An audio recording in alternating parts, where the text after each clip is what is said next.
ভালো আছি, ভালো থেকো।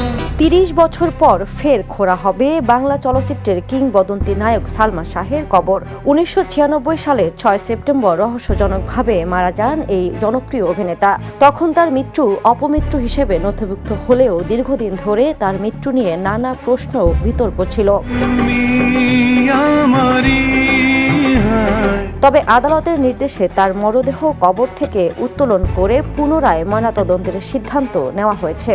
সম্প্রতি দায়ের হওয়া হত্যা মামলার তদন্তের অংশ হিসেবে আদালত মরদেহ উত্তোলন, সুরথাল প্রতিবেদন তৈরি এবং নতুন করে ময়নাতদন্তের নির্দেশ দিয়েছে। তদন্ত কর্মকর্তার আবেদনের ভিত্তিতে এই আদেশ দেওয়া হয়। মামলায় সালমান শাহর স্ত্রী সামিরা হক, শিল্পপতি ও প্রযোজক আজিজ মোহাম্মদ ভাই সহ একাধিক ব্যক্তিকে আসামি করা হয়েছে। প্রশ্ন উঠেছে, প্রায় ৩ দশক পর নতুন এই তদন্ত কি উন্মোচন করবে সালমান শাহের মৃত্যুর প্রকৃত রহস্য, নাকি আরও বাড়াবে আলোচিত এই ঘটনার ধোঁয়াশা? এখন সেদিকেই তাকিয়ে আছে পুরো দেশ। বিনোদন ডেস্ক, দ্য নিউজ।